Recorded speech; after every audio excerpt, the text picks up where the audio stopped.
everyone. Welcome to our English class. Standard 6, Subject English.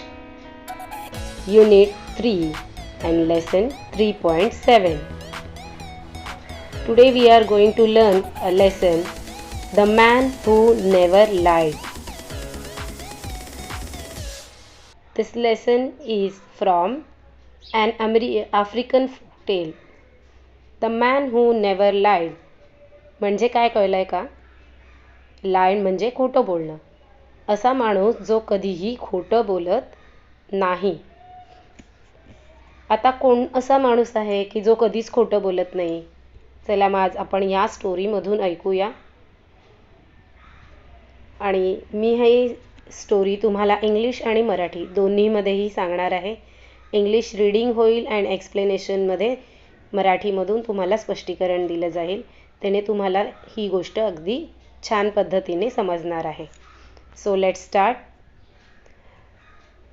तर reading कसं केलं पाहिजे याचा एक उत्तम नमुना आपण या व्हिडिओमधून बघणार आहोत. प्रत्येक शब्दाचा उच्चार आणि अर्थ समजून घ्यायचा आहे. 3.7 The Man Who Never Lied. The one special thing about Muhammad was that he never told a lie. It's not very easy to do that. खरंच म्हणजे खोटं बोलणं, जे कधीच खोटं न बोलणारा हा मोहम्मद आहे, त्याची ही स्पेशालिटी होती. पण हे करणं खरंच कठीण असतं हां. But Muhammad was a wise man. Wise म्हणजे हुशार माणूस होता, बुद्धिमान हुशार होता. He kept his eyes open to what was going on around him and choose his words carefully. म्हणजे काय? He kept his eyes open. त्याचे डोळे तो नेहमी उघडे ठेवी. And what was going on around him and choose his words carefully. म्हणजे तो त्याचे शब्द अगदी काळजीपूर्वक वापरत असे. बोलताना तो विचार करून बोलत असे. केअरफुली म्हणजे काळजीपूर्वक. He became famous as the man who never lied. तो फेमस म्हणजे वेल नोन म्हणजेच प्रसिद्ध. तो कसा प्रसिद्ध झाला होता? तर the man who never lied म्हणजे कधीही खोटं न बोलणारा माणूस म्हणून तो प्रसिद्ध होता. Even people who lived 20 days away knew about him. आता इथे बघा मुलांनो काय लिहिलेलं आहे, 20 days अवे. 20 दिवस लांब राहणारे. आपण पल्ला कधी 20 दिवसांचा मोजतो का? नाही. मग इथे असं का लिहिलं आहे? Even people who lived 20 days away knew about him. 20 दिवस लांब राहणारे लोक सुद्धा त्याला ओळखत होते. आता इथे 20 दिवस म्हणजे पूर्वी बघा चालायला साधन नसायचं. मग ते काय वापरायचे? पायी चालत जायचे. दळणवळणाची साधनं कमीच होती. त्यामुळे ते पायी चालत जाणारी लोक म्हणजे मग जर 20 दिवस एखादा व्यक्ती चालून ज्या अंतरावर पोचेल तितक्या लांब म्हणजेच तो 20 दिवस लांबच्या लोकांना दुखेल त्याच्याबद्दल माहीत होतं असं इथे म्हणायचं आहे. So because of that meaning they used here 20 days away. When people told the king about Muhammad, the king was not ready to believe it. म्हणजे आता कोणालाही विश्वास बसणार नाही. तसंच राजाला पण विश्वास बसत नव्हता की काय म्हटलं लोक त्याच्याबद्दल असंच बोलतायत की काय मोहम्मदबद्दल. असं राजालाही विश्वास वाटला नाही. म्हणून राजा म्हणाला बघा, bring this man to me he said. So Muhammad was brought before him, the king.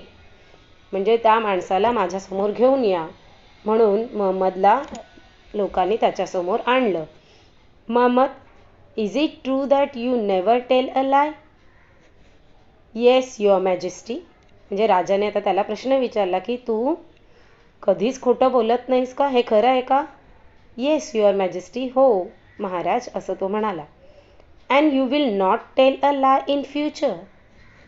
म्हणजे तू परत कधीही भविष्यात पण कधीही खोटं बोलणार नाहीस. आता हे चित्र जे आहे ते आपल्याला पुस्तकात आलेलं आहे तुमच्या, पण नंतरच्या आपल्या गोष्टीवर आधारित आहे. त्यामुळे आपण थोड्या वेळाने हे बघूया. आता आपण नेक्स्ट टॉपिककडे वळूया. Next page. Never your majesty म्हणजे तो काय म्हणतो? नाही, कधीच नाही. द थिंग महाराज कधीच नाही. The king looked at Muhammad thoughtfully. म्हणून थॉटफुली म्हणजे विचारपूर्वक. राजा विचार करत करत मोहम्मदकडे बघायला लागला. अगदी वैचारी नजरेने बघायला लागला. Be careful.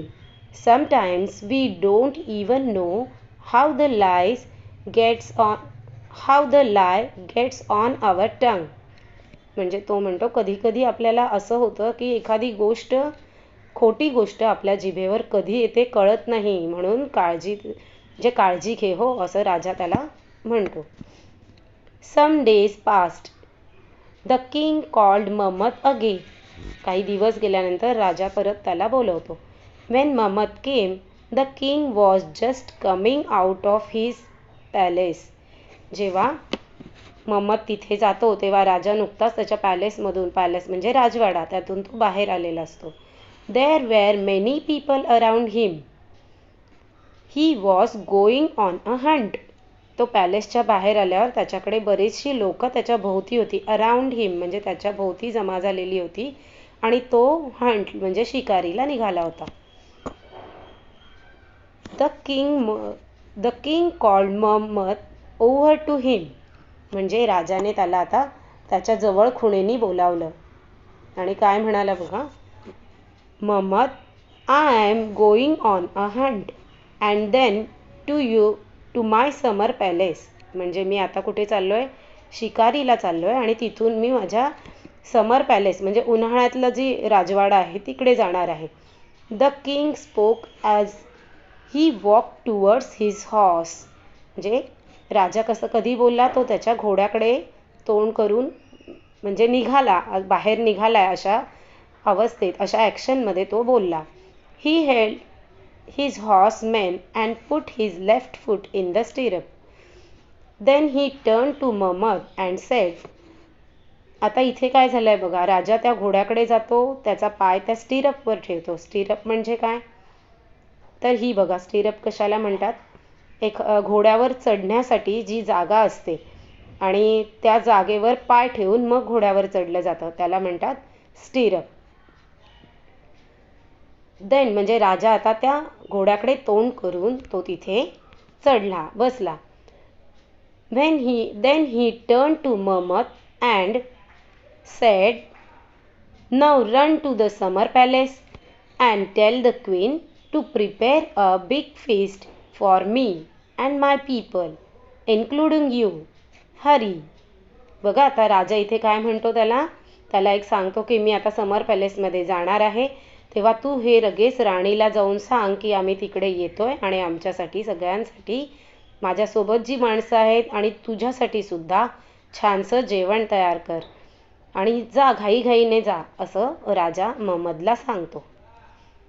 आता हे चित्र बघा, याच्यामध्ये दिसतंय आपल्याला की मोहम्मद आणि राजा त्याला सांगतोय आणि त्याच्या भोवती लोक जमली आहेत आणि राजा आता शिकारीला निघालेला आहे.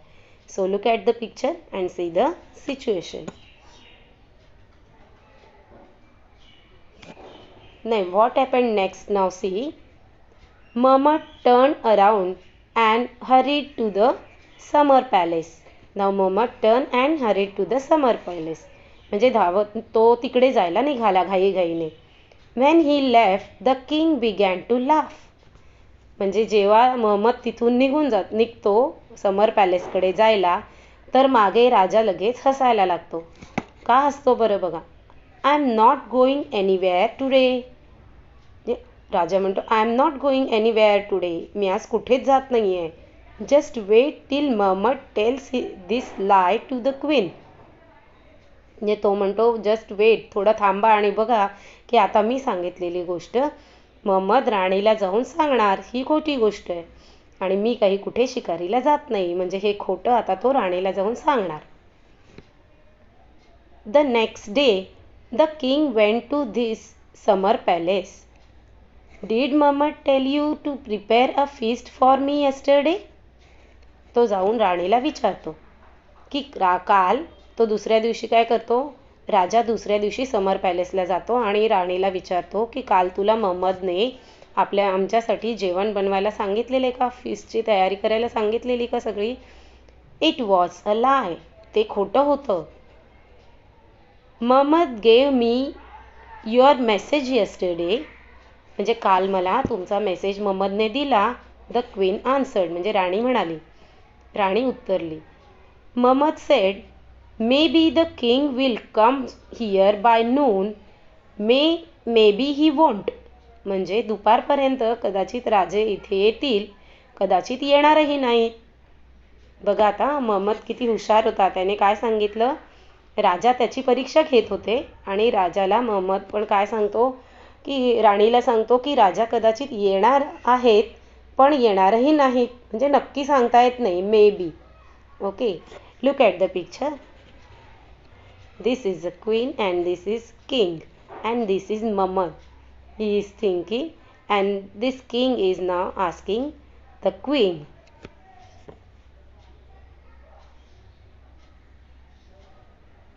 See the conversation. And what does that mean? Tell me for sure. म्हणजे राणी म्हणते, I told मोहम्मद, की मी राणी म्हणते काय नक्की काय ते सांग बरं, मला खात्रीने सांग.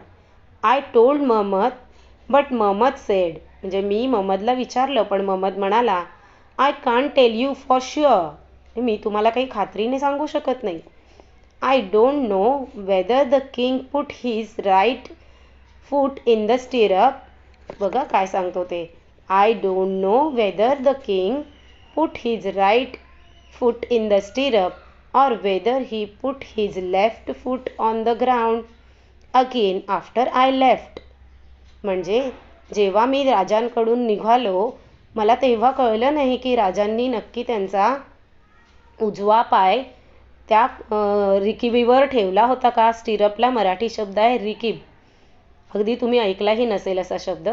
त्या घोड्याच्या ह्याच्यावर पाय ठेवतात त्याला रिकीब म्हणतात आणि त्याला स्टिरप इंग्लिश शब्द आहे. तर त्याच्यावर रिकिबीवर त्यांनी पाय ठेवला की नाही ठेवला हेही मला माहीत नाही, कारण की मी गेल्यानंतर काय झाली सिच्युएशन हे कळलंच नाही मला. So we just waited for you yesterday but you didn't come. म्हणूनच काल आम्ही तुमची वाट पाहत राहिलो पण तुम्ही काही आलाच नाही. When the king heard this, he was taken aback.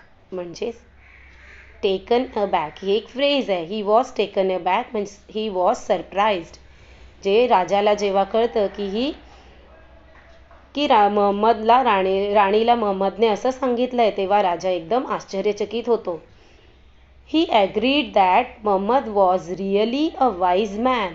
म्हणजे राजाला आता खात्री पटते, तो मान्य करतो की खरंच मोहम्मद काय आहे, अतिशय हुशार माणूस आहे, बुद्धिमान माणूस आहे.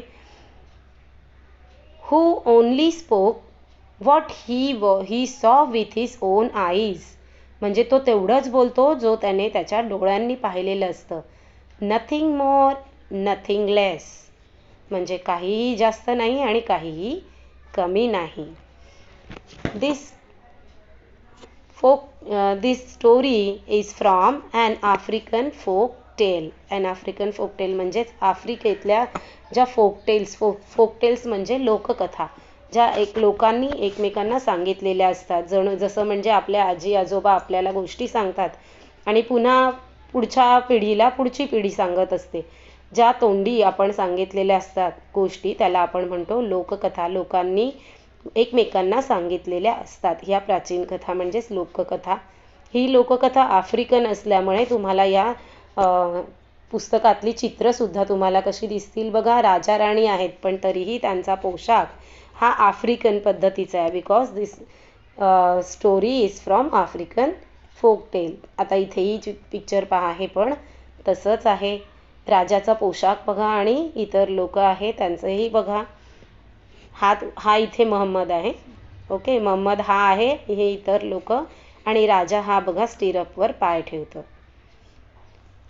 आता तुम्हाला ही गोष्ट कळाली.